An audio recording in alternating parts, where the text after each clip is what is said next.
I'm getting way better at that. That was smooth. Yeah, you just have that little pause in there to make sure that it's good, and then you go. Yeah. It's a new leaf, 201. You still said like forever ago you're just going to push them together and make one. I'm too lazy. I'm too lazy for that. It takes like 2 minutes in Movie Maker. I don't have Movie Maker. Welcome aboard. Ancient folk. No Tim this week. He's apparently camping, having a good time. August long. Good for him. At Old McDonald. Old McDonald Farm, eh? Yep. Yep. Let's play a game. Which barnyard animal is he? Ty? There's a movie in the Disney World that tells you if you have nothing nice to say, don't say anything at all. I just saw your face scratch drop. I'm like, ooh, he's thinking things but not saying it. Oh man. So the weather has been extremely hot here in Alberta the last couple weeks. I'm from hearing it's kind of been across the country. Everybody's extreme heat. We lost Jasper. Yeah. She gone. You know, like I felt really bad for the people of Slave Lake when it happened. I felt really bad for the people of Fort McMurray when it happened. This one just hurts. You know, Yeah. I feel like Jasper is a place where all of us have gone so many times, and it's just a big part of our lives. And then it's just like, oh God, everything that you've seen is just wiped away.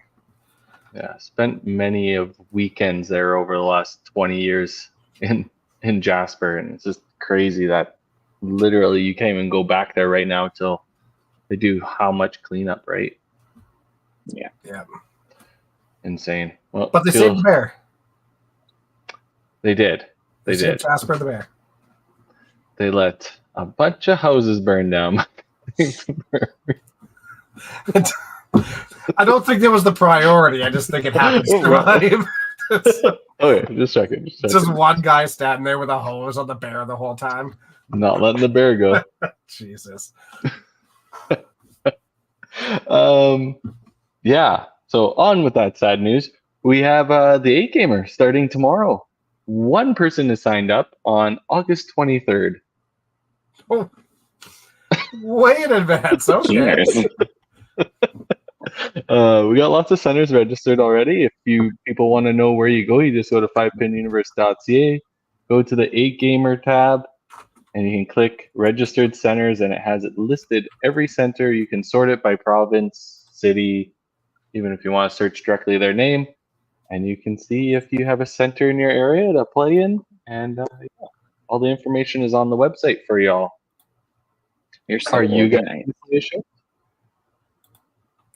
Probably. I just have to. Are we going to do a shift?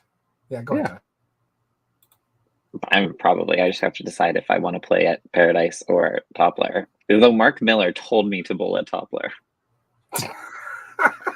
In his center day, said, "Oh God, don't bowl here."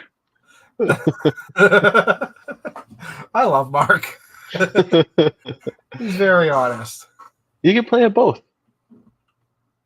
I do not have $200 to spend on the 8 Gamer. I highly doubt your bowling account is dry. Listen, When the I bowling seen by the way. count and this. Go ahead. By the way, I just seen the commentators package for Tour Finals, and I know how much you won just at Tour Finals alone. So if you have no money in your bowling account, you are not good at budgeting. It's because the bowling account and the school account are merging. Oh yeah, fair.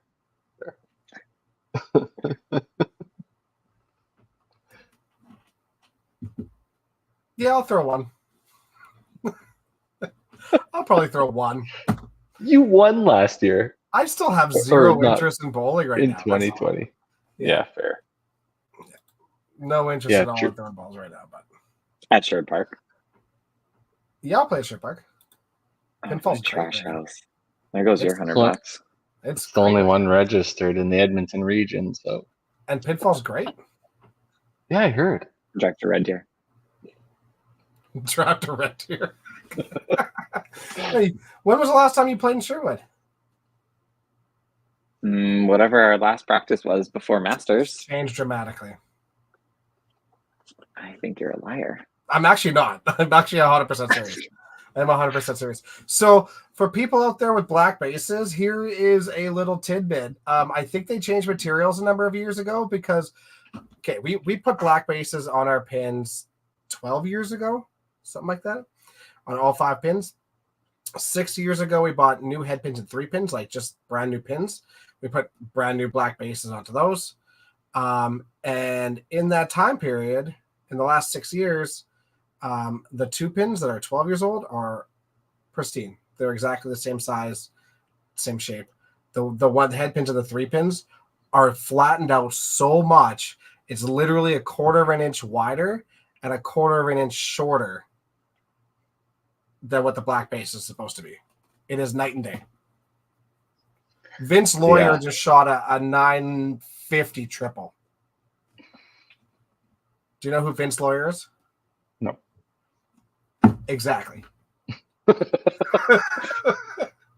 Did you just make up that name to prove a No, point? I didn't. What's going on? I didn't. He's one of our senior bowlers, and he can play. He can absolutely play. He's good, but he just shot Amazing. 950 triple. So, like, So what you're saying is that they skimped out on the rubber for a certain amount of years while they were making black bases, and now they got caught.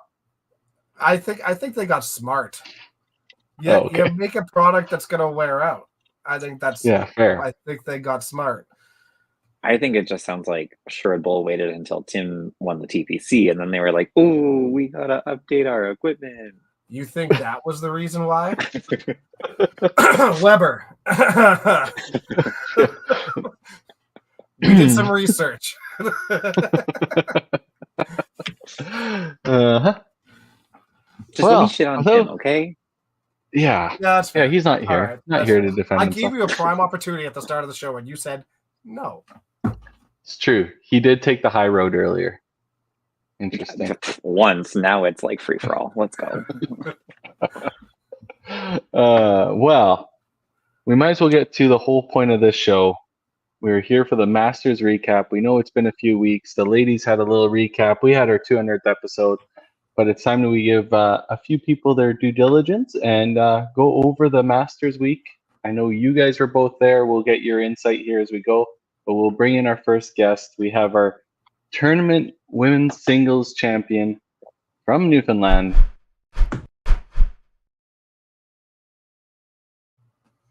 Courtney Lucas. Oh, we can't hear you. You're muted. Muted. There we go. Hello. Hey. Hi. Welcome So- aboard. I don't want to rub it in anybody's face, but she skipped the ladies podcast to come on to our podcast. That makes sense. Come on to the real one. or she took a vacation because she's a smart human being and things didn't line up. But we appreciate you coming on to our podcast just so we can have that little bit of step up on the ladies this time. Oh, I'm so glad you had me. Thanks. My first question for you, after Nicole takes down the Open National Singles, was there any thought that you were going there, you're going to win the Masters Singles title and then bring both home to Newfoundland in the same year? That is amazing. I know, it was so cool. I'm so glad that she was there to see it as well. It was a really special moment to just kind of be in that moment together. But I don't know, it's not something I really thought about going in. Like, I definitely go into every competition wanting to win, but Yeah. given like my circumstances this year, I was trying to focus more on being in the moment, enjoying it, having fun, and then seeing what happens. So I think for me, it was just kind of the icing on top of a good year, and I'll say a good run because I'm taking a bit of a break. But yeah, it was really special to have Nicole there. Yeah. And not only have Nicole, but play with Brandon. Oh, it was amazing. It How was cool was that? so cool. It was so Yeah. cool. And I don't think we really thought that we had never thought of it before, I guess, us bowling together. And it wasn't until like the third or fourth master set they were like, oh, wait a minute, this could happen. We've never, and they were like, oh, we didn't want to get our hopes up, but we're like, now we want this to happen. It was just so cool. Yeah, quite literally the only way that you guys could possibly do it at Masters is that way until you turn 50. Yeah. and then you have a chance on the seniors team. But that is like really cool just to have your own personal support system with you the entire time for both of you. It was perfect. It was a huge asset for sure. Yeah, that's really neat. I think it's something that we could really see, like less so obviously during your gold medal match because you had Karina in the pit with you, but in the video of your 448, you could really see how he was just kind of that like steady stone for you. And tell us a little bit more about that. Like, how was having him there for that moment, but also starting your tournament with like I think it was like you shot like 11 something to start for your first 3. Yeah, having him there was just like this sense of comfort and just something familiar. We not only do we practice together, but like we're together all the time. So he knows me inside and out. He knows my game. He knows my mind. It was so great to have him there. And our personalities on the lanes just really go together well because he's so calm. And that was good for me because I am not so calm. So it was amazing. And it was just that familiarity. Like it was like we just went from practice to tournament, but it didn't feel that different. And I think that made such a difference. Yeah. For sure. That's a great point Nathan had there. 448, third game into the tournament. How good did that feel? Or how pissed were you? Honestly, I couldn't even be mad because I was just like, wow, I just had a 448 and I'd never gotten past 7 strikes in a row before from the shoot. That's awesome. So once I got to 8, it was like, great. And then I got to 9, I was like, oh, this is the first time I'm going to do this, like go for a 450. And I was just so happy and just full of adrenaline that I had the chance that I didn't realize until probably like a game later, like, oh, that was really close. But I was just so glad that I hit it on the side. I didn't plug, I didn't miss. Like, I'll take that from it. Yeah, that's awesome. I mean, what a time to have your first, shot at that. That is really cool. How much was your adrenaline going after that, going into the next game? Oh, it was hard to come down from that, especially, and not just that game, but the whole start that I had. Mm-hmm. But I just tried to erase it from my brain and pretend that I was starting like another 3-game set. Just that's gone. I remember saying it was like, I need to forget about that. Like that didn't even happen. But it did take a minute to kind of reset. Well, the first 7 games that whole first day, you only shot 1 game under 250, and it happened to be the game directly following the 448. Usually you have that little lull after a massive game. So huge bounce back. That's amazing. Good for you. Yeah, I had that. I can't remember what it was, but I think it was like a lower 200. Brian was like, that's okay. That's great. Some people throw like 170s after they throw like high 200s. Like, that's true. Like it could have been worse. That's a great attitude to have about it, honestly. That's awesome. That's great. So obviously go ahead. Go ahead, Ty. I was gonna say, maybe we could touch back on the gold medal. You dominated qualifying. It looked like it was going to be Courtney number 1 seed all the way. The master step ladder, it's best of 3. It's not top seed 1 match. So what was your mentality going into that, knowing you still had to win 2 games, not just 1? Yeah, it was. I was anxious the night before because I said, like, I don't want to take how great this week went and put more pressure on myself or expectations on myself because of how the week went. And I wanted to be happy with how I finished the qualifying, and I was okay with how stepladder was going to go. Going into it, I just wanted to take the first game and treat it like it was the one game roll off. Just go get that first game. And it was good for the first game, but I think in the second game, I kind of felt the pressure a bit more because I said, okay, I can just get this done now. Let's take the pressure off myself. Because I never do. I never take pressure off myself. So I'm like, all right, let's go get it done. And I think that was not the best mentality because I think that added more pressure. And then the third game was like, okay, this got to get done now.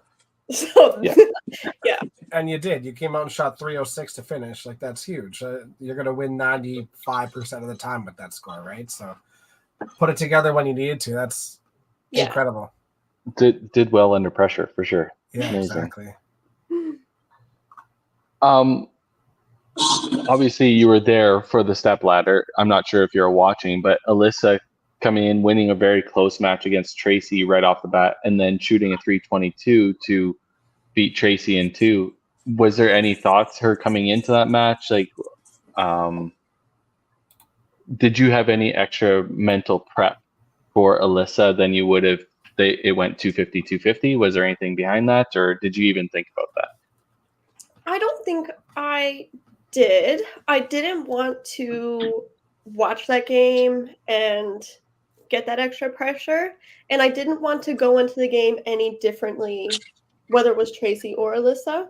Because at the end of the day, I just needed to do what I needed to do.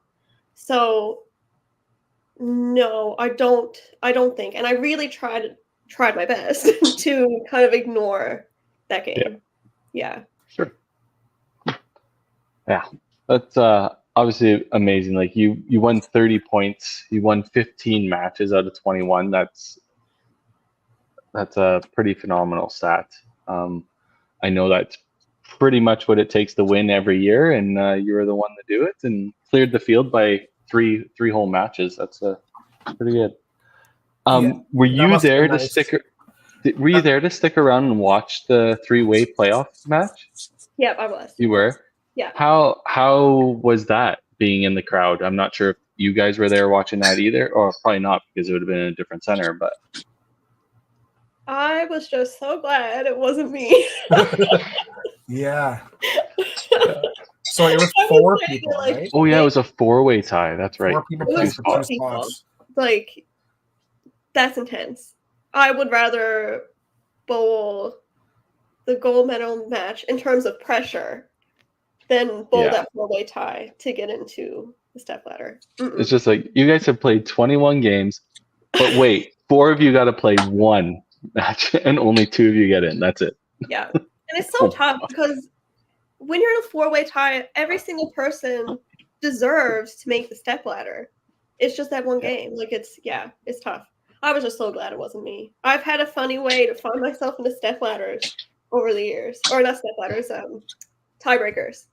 So I was like, next time, no more tiebreakers. That's a good way to do it. Yeah, you're right, Tim. At least it was for 2 spots instead of 1. Yeah. I mean, that's still a high pressure situation, but that's a little less pressure. And yeah. Yeah, I just don't know after 21 games, 1 game, it's like, I don't know how much less pressure that is. It's like, yeah, sure, you only have to beat 2 other people, but you still got to beat 2 other people that you're tied with after 21 games. Yeah, exactly. Means they're playing just as good as you were. Yeah. Yeah. Cool. And it was close too for the last spot in the end. Yeah, it doesn't have the scores on here as to what the stepladder scores actually were, or the tiebreaker scores actually were.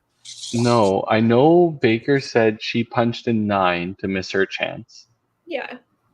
And I'm not too sure what Renee did, but Alyssa was she was ahead for the most part the whole time, but it came down pretty close between Jen and Tracy. Yeah, crazy. So you said you're going to take a break here for a little bit. We kind of heard a little bit about that at Masters, but do you want to tell the people what you're going to be doing? Yeah, I'm starting clerkship next week for med school. So that's my clinical rotation. So for the next 2 years, especially this year is going to be a little bit crazy schedule wise.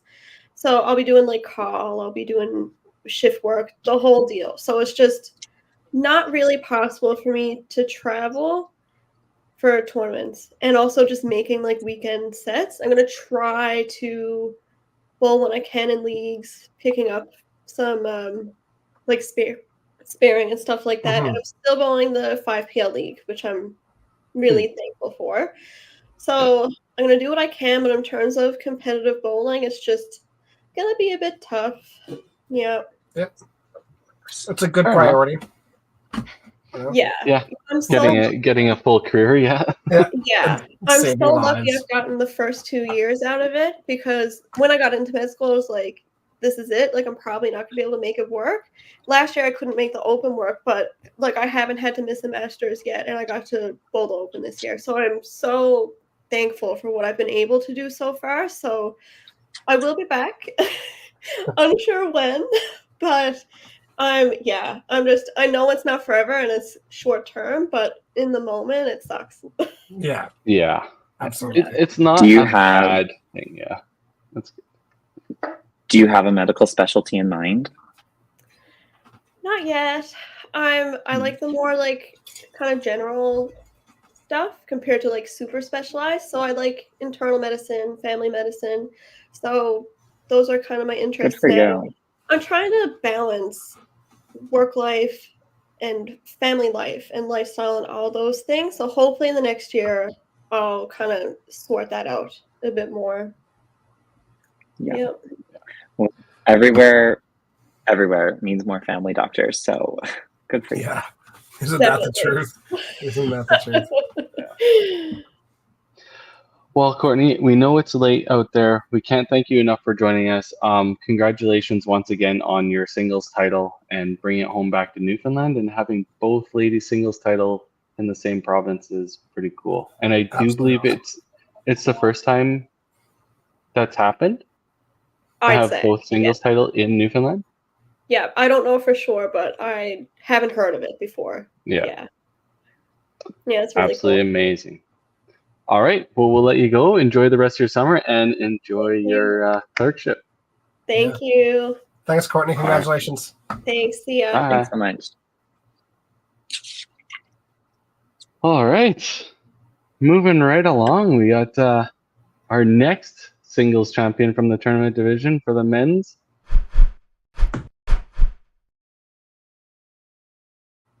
Mr. Greg DeGrazia, how are you doing, man? Good. How are you guys? Good, good. It's good. Double Congrats. crown, eh? Well, first, congrats on the 200 podcast. That's awesome. Sure. But this isn't about that. This is about Not as exciting. Not as good exciting. deflection. Good deflection. Get out of here. We appreciate that, Greg. Obviously, probably people have seen your posts on social media. We all know that you don't show a ton of emotion while you're playing and stuff like that. To see the elation of when you got the winning shot out of your hand, can you just walk us through that a little bit? We're going to go obviously through your whole week, but that video specifically, the amount of emotion that came out of you, you put it into paper, but we would like to hear it from your own lips. How did you go through that moment? Well, I watched Dwayne picked in 9, and I was going into 9 on a strike, and I knew that if I just got the strike, like, it was pretty much over. So I went up there, took my time, just said to myself, just you throw strikes all the time. Just throw your shot, throw the same shot, get to the side, and just do what you always do. And I let it go, and I knew I had a ton of rotation on it, hit the side, and I kind of just knew that it was going to go. I played Rossmere all week, so I knew if I just kind of hit the side, like, it'd be good. I knew going into 10, I still had to go 5-5. I mean, I picked in 10, but all I had to do was hit a pin. And, Yeah. If you can't hit a pin, well, I probably didn't deserve it. Yeah, no, it was an amazing feeling to do that. Yeah. as somebody that I played on tour with you quite a bit, faced you a few times at nationals and stuff like that. No more deserving of that title, the Double Crown winner, and obviously a master singles title is amazing in its own rights. But to get that Double Crown, get your face on that picture with literally probably all the legends that have done it before ahead of you, that they had that up so fast. Like, I think whoever does that Double Crown post, that flyer, was sitting on it. Just waiting, because it went up, I think, like 5 minutes later. I think it was so Tim. Tim did it. Yeah. Tim can't Photoshop anything though. Somebody had it ready. He can't. Like, he would have asked me to do it, and I was in Winnipeg, so I don't think it was Tim. Yeah, but yeah, no, that's cool. I don't even know where to start. Was there any thought process? Did you practice extra for this Masters? Like, was there any extra prep time? We all obviously know that you have a fairly heavy bowling schedule as it is. So I'm not sure how much time you put into practice or anything like that. I think for this, it wasn't extra practice. It was just making sure that I was actually going leading up to this, because, like, league ends in beginning of May for us, and then Open Nationals, like, playing that, at least I had the team practices to get out to. So, like, we were doing those twice a week leading up to Opens. And then once that was done, it was basically like me coming out on my own. It was nice that Wes and Adam had made the team, so we kind of planned to go out together and we do a little match play here and there. So that really helped.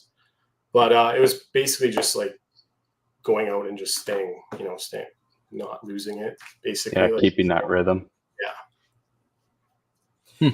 Did you feel the whole time that, like, hey, like, this is something that I could do, like, this is gonna happen, or was there a point throughout the tournament where you were like, okay, this feels right now, like, this is mine to win? Well, I started the season obviously, like, not too great. The WCBT season, like, the first 2 tournaments I didn't make the cut. Just played horrible. And then it kind of, like, started to turn around. Red Deer, I played a lot better than I had been playing leading up to that. So that was kind of like a confidence booster. And then I went into the Opens and I played really well there. And it just kind of, like, felt good. Like, I felt really confident going into the weekend. Like, I knew I was playing well. Yeah, like, I felt good. And that was the most important thing. Like, I mentally felt well and I physically felt well. So that definitely helped. Kind of stayed even the whole time, like, while I was playing. Didn't get, like, too far ahead or too far behind up until, like, the last day. So yeah, I mean, like, the first 10 games or so, you were kind of like win one, lose one, win a couple, lose a couple. It was kind of like in there, and then you went on like an 8-game heater there where you just crushed people, and then took that bit of a lead going into the final 3 games there. Looks like Dwayne struggled a little bit on day 3 coming in, yeah, which kind of gave you the opportunity to kind of seal the deal. Yeah, the turning point was my final game against Dwayne, the second game of the last day. We were, I think he was up a match going into that game against me, so I knew that I had to win, just, like, put us even. And yeah, you did that with an exclamation mark. Luckily, I shot a 425. That game, he was right on my tail. Like, it wasn't. I shot. It wasn't. That game wasn't over until I shot the strike at 9. So I had a 9-bagger, and that's when the game was finally over.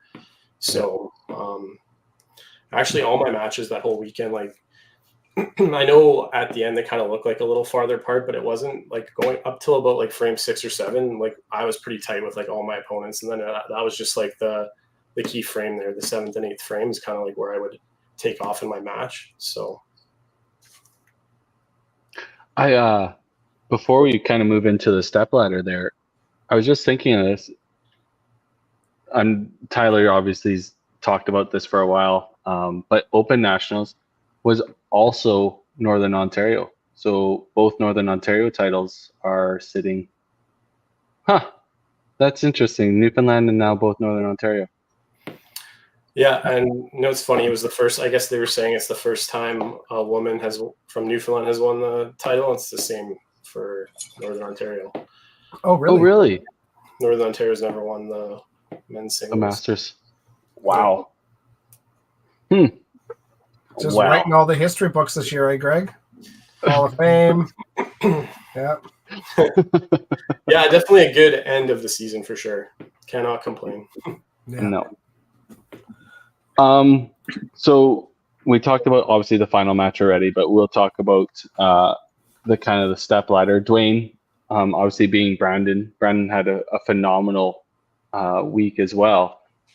Beat him in the first 2 games of the 3-game set, and then coming up to you. Dwayne punched his lights out that first match. Like, I know that is one of Dwayne's struggles, is when he gets on the middle, he has a hard time getting out of that. Was there any point in that first match where because I know you were punching a bit there too, and I think did you bang out? You had like a 4-bagger to finish? No, I had a 4-bagger to start the first. Oh, game. that's what it was. It was a start, yeah. Did you feel that like you needed to kind of put an exclamation point on Dwayne, or were you thinking that you don't want to crush him that first game because might flip a switch and he'll come out hot the second game? Honestly, I just told myself, like, go out there and win that first one, like give it all you got, because really at the end of the day, if you win the first one, you just need to win 1 out of 2. And you know, from my perspective, I like you know, I feel like 50-50 odds to win one. I like my odds. So there was never any like thought of like taking it easy. I mean, it's just as easy to shoot. Like, we've all had back-to-back 350s or had a 350 and then a $190. You know, you never know what's really going to happen.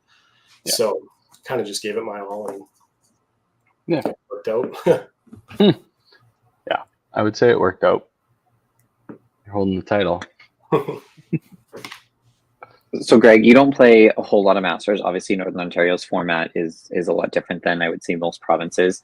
Having a lot of experience with open national singles and that long, like, arduous qualifying process where it's like total pins, and you're kind of thinking like every single ball matters all the way to the end, and then playing Masters where it's a lot faster paced match play. How was that switch for you?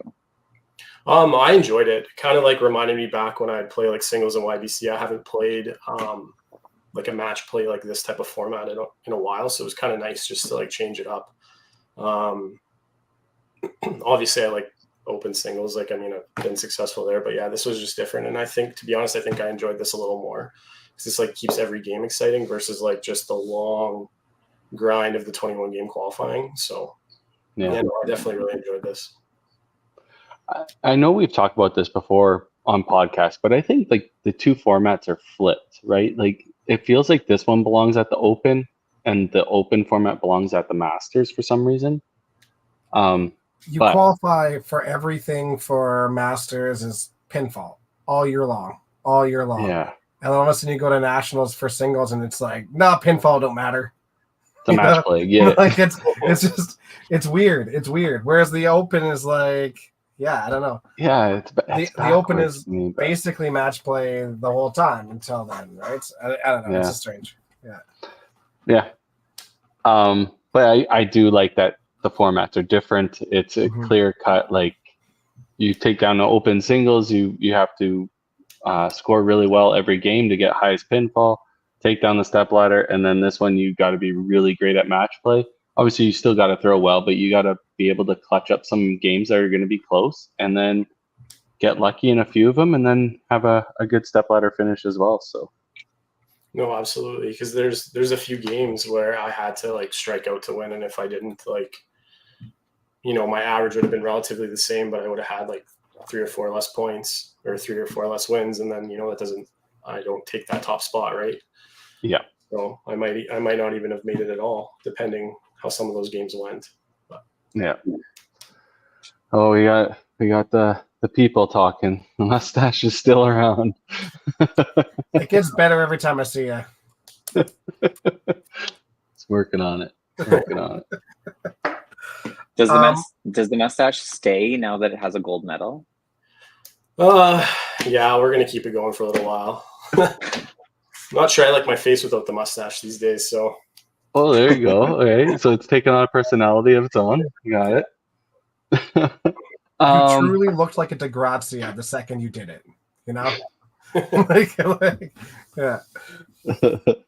So obviously, kind of things are in the slow mode at the moment after Masters Nationals. Unfortunately, you're not going to be at Tour Finals or the Gallagher Cup this year, but you are making the trek out for Beef Bowl.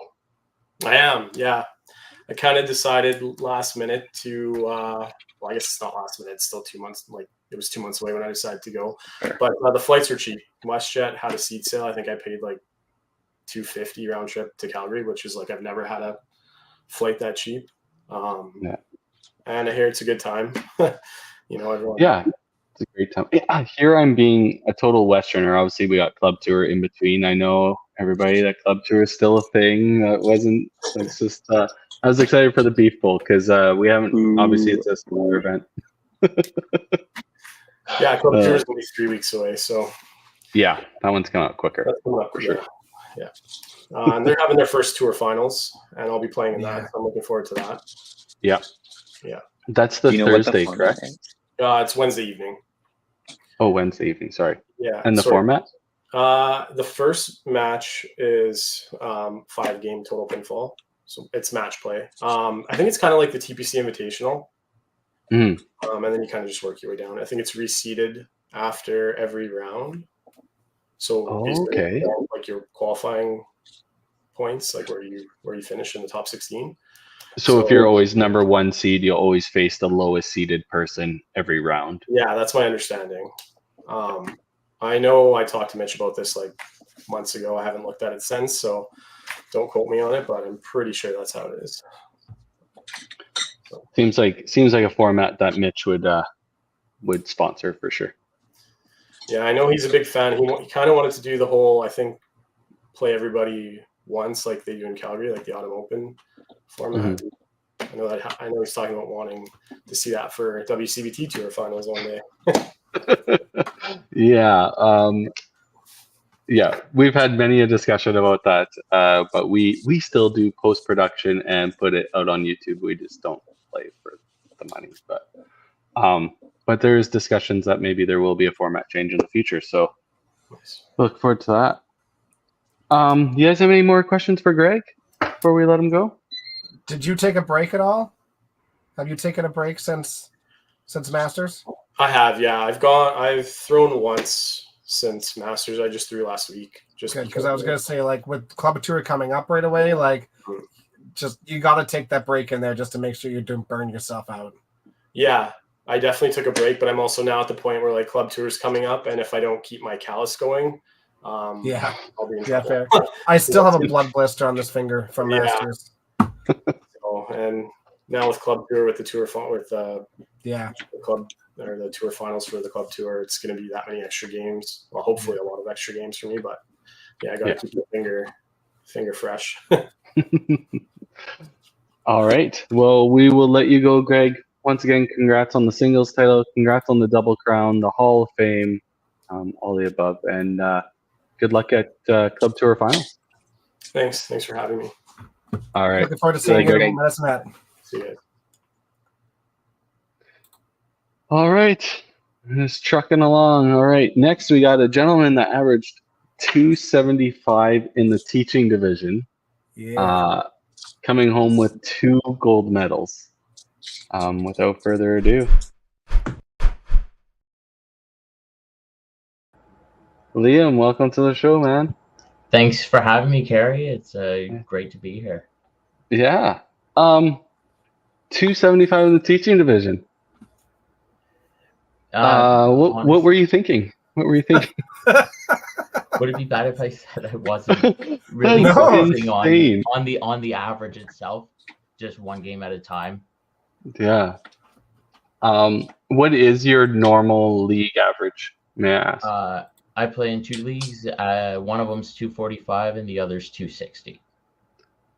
Awesome. What centers do you play out of? I play out of Orleans Bowling Center and Marival Bowling Center, both in Ottawa. Awesome. Averaging 275 at a nationals, no matter what, is absolutely incredible.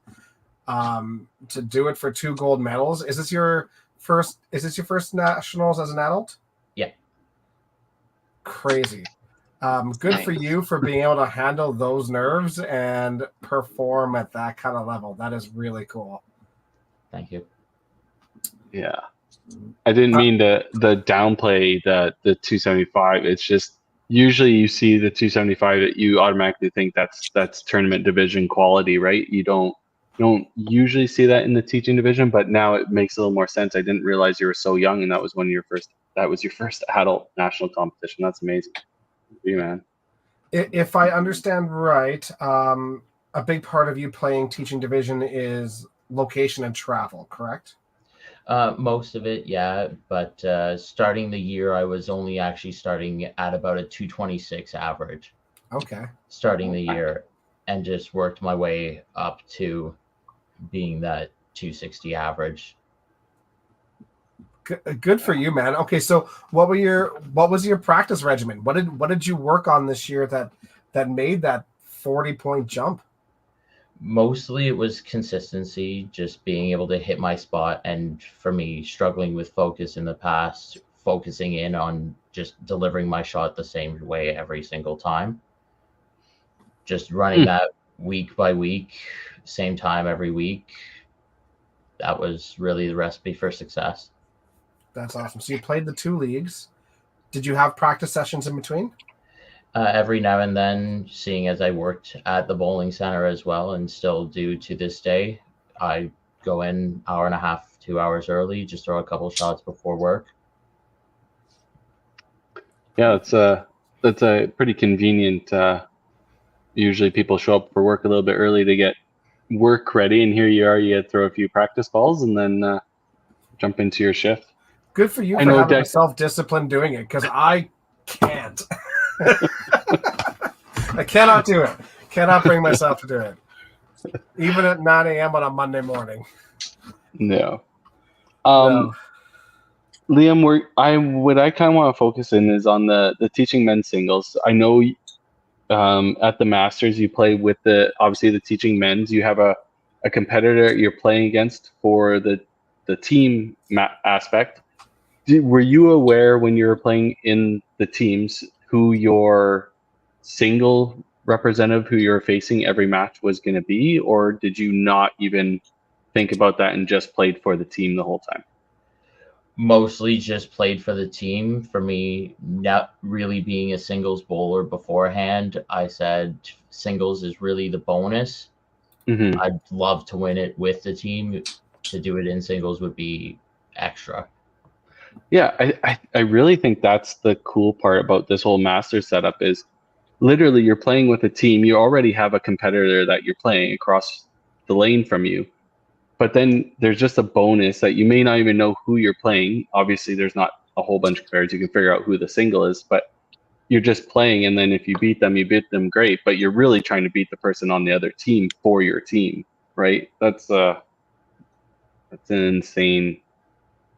I've never been in that position. I've never played teaching to have that experience. That's totally different. Yeah, it's definitely a unique format, especially knowing that you might end up play 2 different people. You might not necessarily match up with your singles every time. Yeah. But Jody did a great job with all of the guys, keeping our heads out of it and allowing us to just focus on our game. Didn't change the lineup, and that was our main goal, was to not have to make any lineup changes, to just allow us to focus on the game.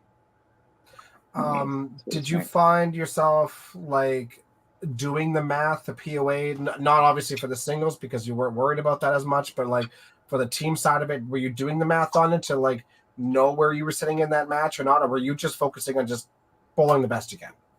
Pretty much just bowling the best I can. Like every now and then you can kind of see like, oh, I've thrown 3 strikes. This guy's thrown 4. You can kind of get a rough idea about where you're sitting in the match.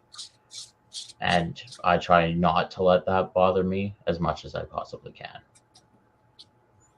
Awesome. Doesn't change the way you have to throw the ball, so why focus on anything other than the way you're playing? Absolutely.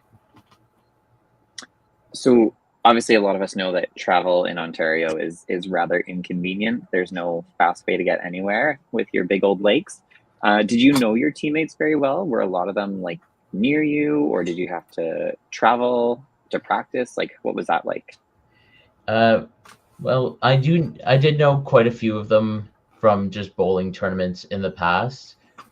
The practice was definitely a challenge considering between the two farthest people, it was about 6.5 hours. So either way, I was going to end up traveling, give or take 3.5 hours. Mm. But I'm happy we did end up getting a practice in. I think it really did kind of put into perspective what goals we had collectively as a team. And it was just good to kind of get that out there so we weren't trying to figure it out at nationals. Obviously, you were really close. You had a huge run, obviously, in your last 9 games. Did you know going into the last game that, your last match against Aaron Humney, Manitoba, so that would have been the second last game, how big of a match that was? That was going to be the tiebreaker for if you guys end up tying at the end? I didn't actually know that was the big match. The way I was calculating it was that I had to win against Aaron, and then I had to win against Luke in game 21. And then that was just probably the most amount of pressure I've felt. Right, because you weren't factoring the tiebreak. Correct. Right. Yeah. Okay, that makes sense. So you didn't know in your last game that it was over. It didn't matter. Yeah. Yeah. Yeah. I'm obviously watching from afar and watching it. I knew the match between you and Aaron, just the way it played out, was going to be the big one because I would have been the tiebreaker between the two of you. But you to come out to shoot the 301 to be plus 48, and Aaron was still plus. But like that's such a huge game in. Especially like you're saying, a 220 average to start the season, obviously finishing 260 and then qualifying for Masters and averaging 275 for the week, but just a 301 in like the biggest match that decides if you're going to take home gold in the singles competition. That's amazing. Maybe it was a good thing you didn't know that was the big one, but obviously you still knew you had to win that one. Yeah. Crazy. Yeah. Yeah. And it's sorry. Go ahead, Ty. I was gonna say, have you now that you've won a Masters team and singles have you set some goals for the next season? Absolutely. Next season, I'm going to try and play both tournament and teaching just to kind of see which one I prefer, I guess you could say, and just go from there. That's really the only way to get better, is just keep pushing yourself. Yeah, absolutely. Yeah. It is so crazy to see somebody go and win a POA event with a 253 average. You're going in with a 253 average for this, and you managed to win a POA event. That is almost more difficult than winning a scratch event. Like that's real tough. Yeah. Really cool. Yeah. Is there a moment throughout the week that really stood out in your mind? Is there what is, as your first adult nationals, like what were your biggest takeaways from it? What was your favorite moments? Oh gosh, there's so many. One for sure was the opening day after game 4, having Connie Ward come over and say, "Great bowling, kid. Like, just keep firing." That definitely will sit with me forever. That was probably one of the coolest moments. Yeah, absolute legend of the game. For sure. And just being able to bowl that first day, being able to kind of watch what she's doing was just a treat in and of itself. Well, and like your first day was huge. I mean, your first 2 games at Nationals, you shot 600. Yeah, I couldn't believe it when one of my friends, Elaine Friede, brought over the sheet and said, "Look what you just did." Yeah. I'm like, pinch me, please. I mean, you shot 1,200 for your first 4. Like, do you feel nerves? More than I display, according to some people, I guess. That's good. Definitely being with the team was a huge contributing factor to maintaining control over those nerves. Yeah. If it were just raw singles, I think it would have been a lot more pressure on my shoulders. Yeah. But having the team there, just knowing they have my back was great. Could not have asked for a better group of guys. For sure. Couple last questions for you. Are you going to club tour? I am going to be at club tour this year. Excellent. Well, watch out, everybody. Yeah. Yeah. You're not going to fly under the radar, that's for sure. No, that's amazing. So what are your plans? Obviously, club tour is in 3 weeks. Do you take the summer off? You work at a bowling alley, obviously. Do you go in and you still bowl throughout the summer, or how does that look for you? Yeah, so I'm working at the bowling center full time right now. I try to go in for sure once a week. Usually I try for twice a week as much as I can. I play little invitational tournaments every now and then. I'm heading down to the States for duck pin there this weekend. Oh, awesome. So nice. give that a try. Good for you. Mm-hmm. Yeah, that'll be interesting. I heard John Cowan and I think Mitch was looking at going down there this weekend too. So best of luck. Thank you. We've obviously had some Canadians win some of their events, so you might as well go join that list and bring back some hardware from down there too. Yeah. That'd be definitely good. Yeah. Well, best of luck, Liam. We're going to let you go here, but congrats again on the double gold, and we look forward to seeing you out on the lanes. Thank you very much. I hope you're super proud, man. Yeah. You should be. Thanks for coming on, Liam. Definitely. Thanks very much for having me, guys. Yeah, see you later. Take. Oop, cut him off. All right. Last guests from Southern Ontario men's tournament team.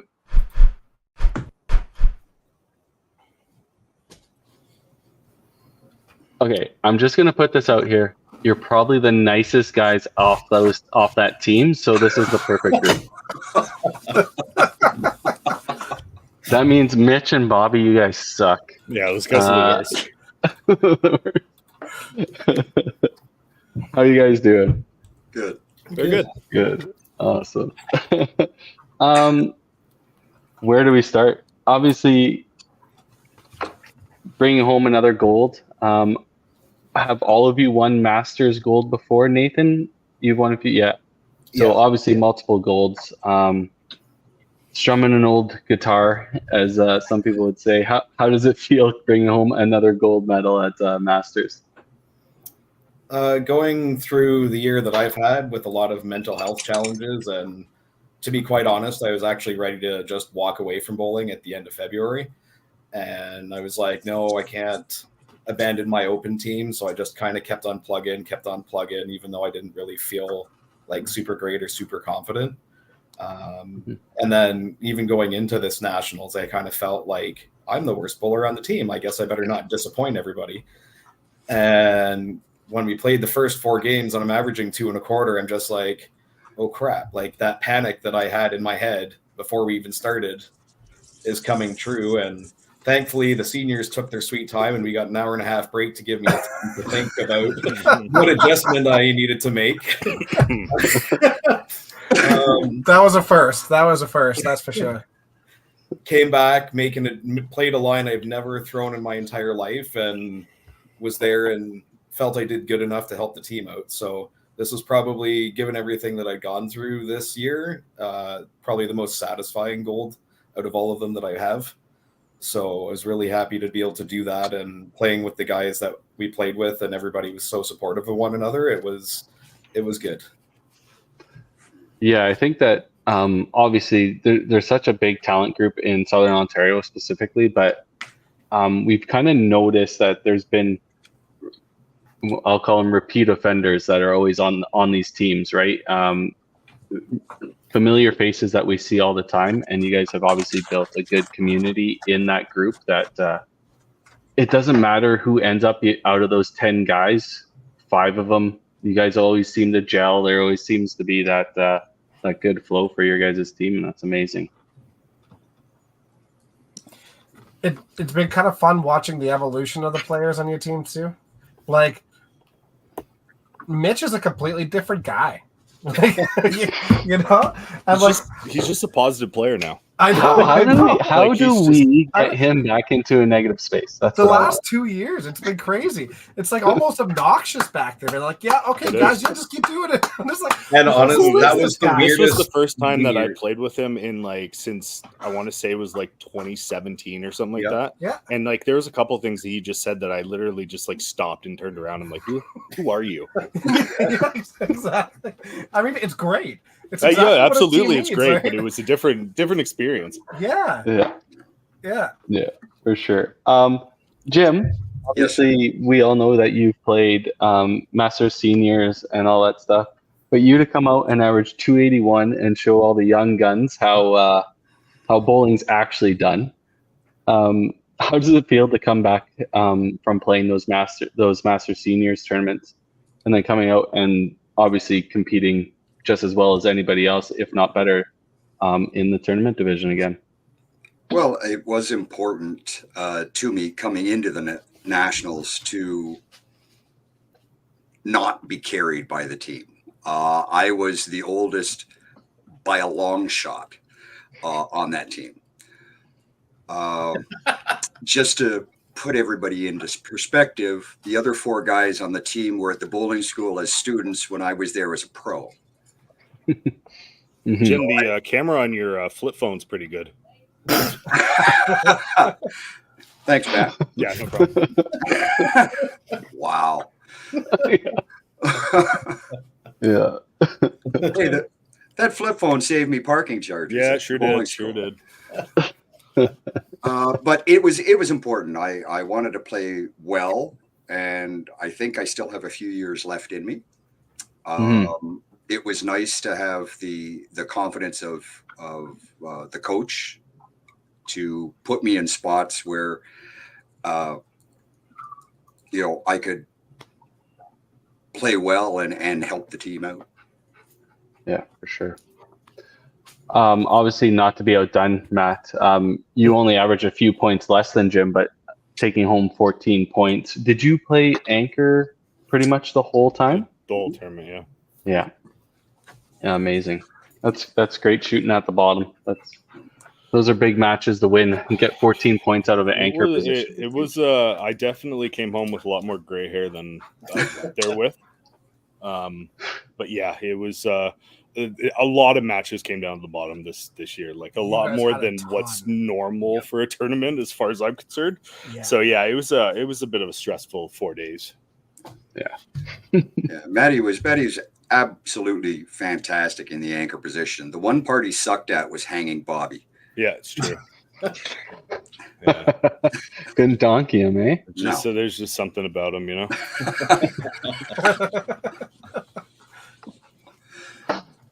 Fair enough. Maybe the same question that we asked Liam. You guys are obviously spread out and travel is not convenient. How do you create that culture of having such a close-knit team every year? We're all friends. Honestly, we're all friends. We all play on the cash tournaments together. Yep. We all see each other. We see each other way too much for how far we live away from each other. Yeah. So it's not it doesn't end up feeling like you're playing with people that you don't really know, because it's just, we had so many like from cash tournaments to just like, you know, like little small like fun tournaments, that type of stuff. Like we're always kind of around each other. Yeah. And Fair enough. we've bowled the Open against each other often enough, and really Matt and Mitch are the only ones I haven't played with on Masters before. So there's that as well. If you play long enough and you know you're good enough, you play with the top players. Mhm. That was the first time you played with Mitch? Yeah. I Crazy. normally bowled against him. How was that experience for you? I had always heard he was a good team player, Mm-hmm. but never being on the team, I couldn't say. I would say in the pit, I mean, you can't ask for a more supportive person. Yeah. You missed his glory years then.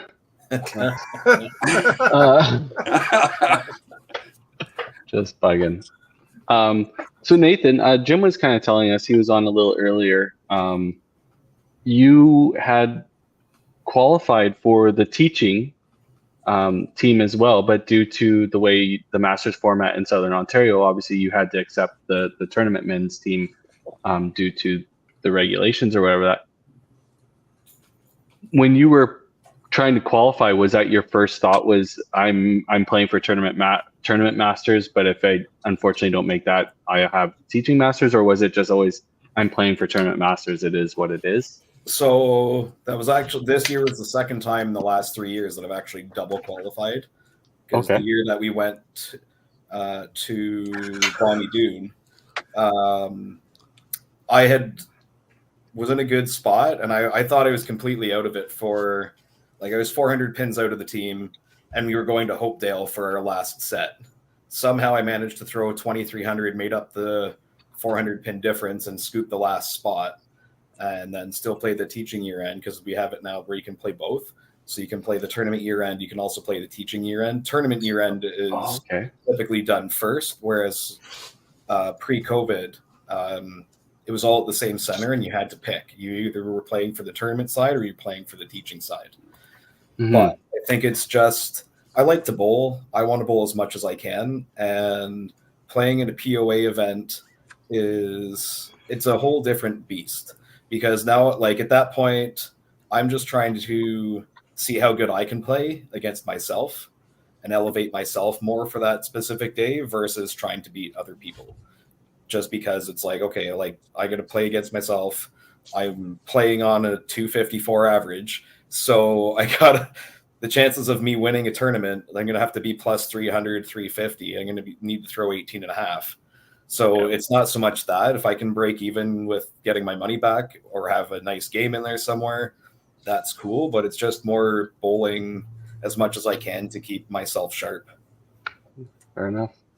And if I happen to suck on the tournament side and I'm good on the teaching side, then I'm still going to nationals and I'm still going to go see all my friends. Like, that's what it boils down to, is I just want to get to nationals to see my friends. From what I hear about Hopedale, I agree with this comment. Yeah, apparently that's like a 2,700.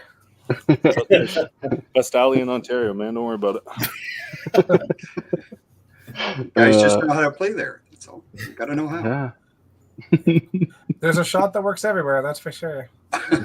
Well, wasn't it Colby from D'Antonius that shot lights out qualifying a couple of years ago and then went this year and missed the cut? It sometimes it's good for speed, sometimes it's not, sometimes it's good for slow. So it's just depending on the weekend, maybe. Sure it bowls like that, but whatever. You sure it's not the black bases? No, I hear it's better now. I hear it's better. It was the black bases. It was 100% the black bases. The blackish bases. So obviously, like, what are you guys doing for the summer? Is everybody playing club tour? That's the plan. Perfect. Jim, after that first day of bowling, how glad were you that you weren't in the senior division? Well, I've played the seniors 3 times, and I don't ever recall being in a game that took an hour and a half to play. Let alone on average. Yeah. So Like, I don't understand why it was so slow. But let's just say I would have been happy to be on that team if it was the only shot I had at Nationals. absolutely. But I was very grateful to play with this team. Yeah. The guy It was very running the tournament. diplomatic. The guy running the tournament. It was painful. I mean, Tim, you've been on fire with your Facebook all week. I've quite enjoyed your updates on things, but this just adds to it.